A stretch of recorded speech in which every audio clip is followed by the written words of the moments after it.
In questo video di oggi voglio mettere l'accento su una riflessione che sta maturando dentro di me da un sacco di tempo e volevo condividerla perché penso che sia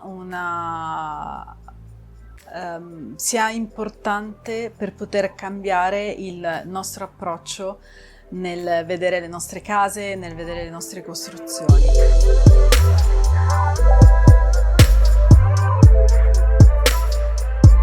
Benvenuti o bentrovati sul mio canale, sono veramente felice che siate qui e perché oggi voglio condividere una riflessione che secondo me è veramente importante quando si parla di case, perché siamo abituati a pensare alla nostra casa come a qualcosa di nostro, di esclusivamente nostro, come a qualcosa che non appartiene diciamo al mondo esterno. Invece esiste un contesto nel quale noi inseriamo la nostra casa, esiste un contesto fisico e un contesto energetico che accoglie le nostre case e secondo me è una cosa della quale dobbiamo iniziare a prendere grande consapevolezza, perché è importante rendercene conto. Siamo abituati a proiettare al di fuori di noi qualunque tipo di problema. Quando c'è qualcosa che non va, pensiamo sempre che qualcosa fuori di noi abbia creato questa problematica. Quando si parla di case, noi stessi ci creiamo dei limiti, perché pensiamo che diciamo dal nostro contesto non arrivino le condizioni sufficienti e necessarie per realizzare la nostra casa, magari quella che sogniamo, quella che pensiamo essere irraggiungibile, no? Perché ormai oggi siamo bombardati da un sacco di immagini e quindi, come dire, da un lato è una cosa positiva, dall'altro forse un po' meno, però l'aspetto positivo è che comunque riusciamo a fare una cernita di cose che magari ci piacciono rispetto a cose che magari, come dire, siamo abituati all'ovvietà, che siamo abituati a vedere intorno a noi, no? Noi cresciamo in una cultura e tendiamo a replicare quella cultura. Invece, grazie adesso a internet, grazie al web, grazie ai social, riusciamo a vedere situazioni che, come dire, fino a qualche giorno fa non pensavamo esistessero. Quindi, in qualche modo siamo, come dire, invogliati a migliorare, se vogliamo metterla su questo piano. Quindi, questo aspetto si ripercuote non solo su di noi, ma anche sul contesto. Tanti anni fa ho realizzato una ristrutturazione in provincia di Roma all'interno di un villaggio, diciamo, era un mini appartamento in un condominio, un villaggio turistico, e questo appartamento aveva una forma molto strana, una forma triangolare. Magari un giorno farò un video per raccontarvi proprio questo progetto, però adesso quello che mi interessa è capire quello che è accaduto intorno a questo progetto. Insomma, ho iniziato a lavorare a questa progettazione e cosa è successo? Molte persone hanno iniziato a fare avanti e indietro dall'appartamento, curiosi di vedere quello che stava venendo fuori, e si sono accorti che in maniera inconsapevole alcune scelte progettuali avevano portato a un certo tipo di risultato e quindi loro stessi hanno cominciato a pensare come poterlo replicare. Ora, a prescindere dal concetto di bello o brutto, da qualcosa che sia di qualità o meno, quando seminiamo in un terreno, iniziamo a seminare qualcosa di diverso, comunque questi semi, queste piante tenderanno a produrre nuovi semi e questi semi andranno a nutrire il terreno, andranno a creare nuove piante, cadendo appunto nella terra. Il concetto è lo stesso. Nel momento in cui noi all'interno delle nostre case iniziamo a fare degli interventi di un certo tipo, con un approccio consapevole di quello che stiamo andando a fare, sicuramente possiamo creare grande trasformazione a livello proprio sociale. Se ci pensate, gli immobili residenziali sono maggiori rispetto agli immobili, a quelli istituzionali. Noi non facciamo altro che vedere gli immobili istituzionali perché ce li mostrano, perché culturalmente ci soffermiamo su quello, perché rappresentano comunque il governo, rappresentano una tendenza di potere, se la vogliamo mettere così, no? Quando noi andiamo a vedere, per esempio, alcune costruzioni, decidiamo di fare un bel viaggio, andiamo a vedere alcune costruzioni importanti, no? Quelle che ci hanno comunque detto che sono costruzioni importanti, in realtà non andiamo altro che a vedere manifestazioni di un potere storico che ha fatto sì che venissero realizzate quelle costruzioni proprio per mostrare la sua maestosità.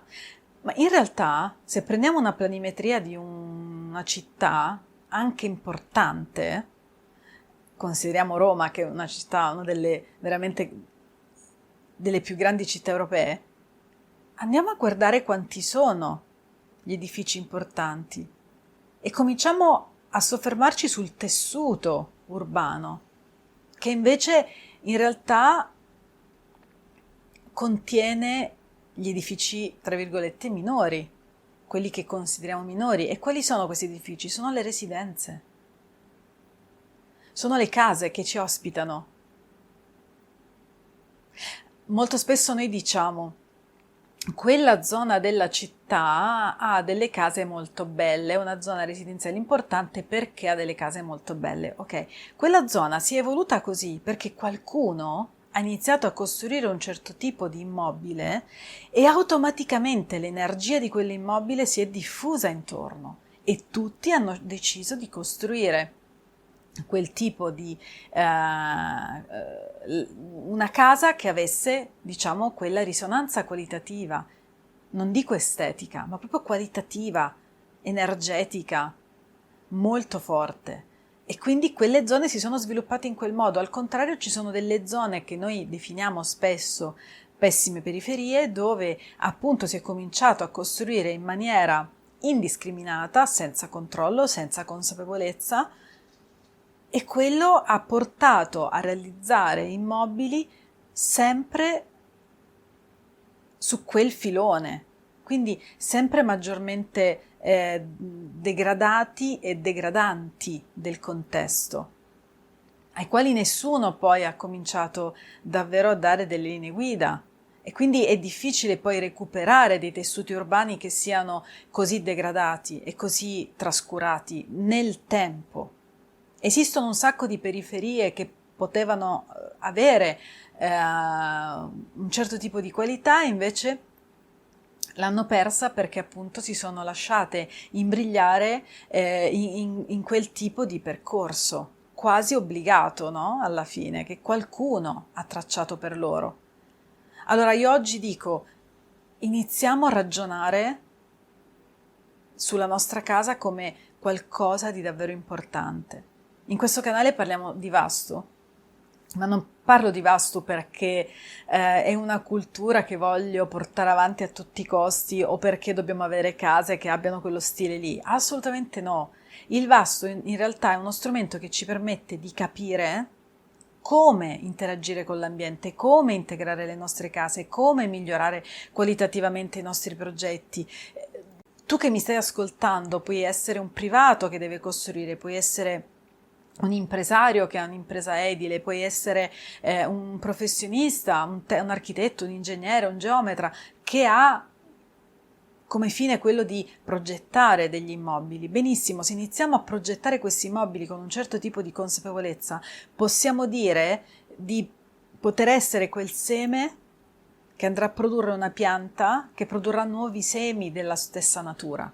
Quindi essere artefici di architettura di qualità, però passatemi il termine qualità, io intendo proprio a livello profondo, a livello trasformativo, a livello energetico. Parliamo di architettura con un potere di trasformazione sociale enorme, Progettare e fare l'architetto non significa fare burocrazia, non vuol dire compilare documenti, e so che il nostro lavoro è fatto anche di questo, ma fondamentalmente qualunque nostra scelta ha delle ripercussioni intorno a noi.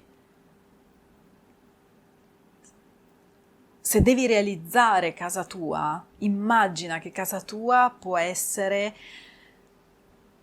un esempio, può diventare un grande esempio di buona architettura, di buon interior design, di buona progettazione, e può stimolare gli altri e può trasformare un intero palazzo in un palazzo di qualità e poi diventare esempio per un quartiere di qualità e via dicendo. È importante che noi prendiamo consapevolezza di questo, è importante che noi capiamo che la nostra casa non è solo la nostra casa. La nostra casa è un mezzo per noi, per crescere, per trasformarci, ma è un mezzo per il contesto di diventare un luogo migliore. Iniziamo a progettare con questo tipo di consapevolezza. Ok, spero che queste mie riflessioni siano state, come dire, utili, che ti abbiano portato su un nuovo percorso, e se sì, naturalmente, lasciamelo nei commenti, metti un like al video, scrivimi, contattami come preferisci, mi piace potermi confrontare, e se vuoi farlo ancora, diciamo, in maniera ancora più diretta, puoi anche iscriverti sul mio canale Telegram, trovi comunque tutti i link in descrizione, e spero che questo approccio ti porti davvero, davvero lontano, ti porti a creare progetti di qualità. Noi ci vediamo nel prossimo video. Continuiamo a parlare di Vastu, continueremo a parlare di tutte tematiche legate all'energia e alla qualità della casa, quindi ti aspetto nei prossimi video, iscriviti al canale per non perderli. Namaste.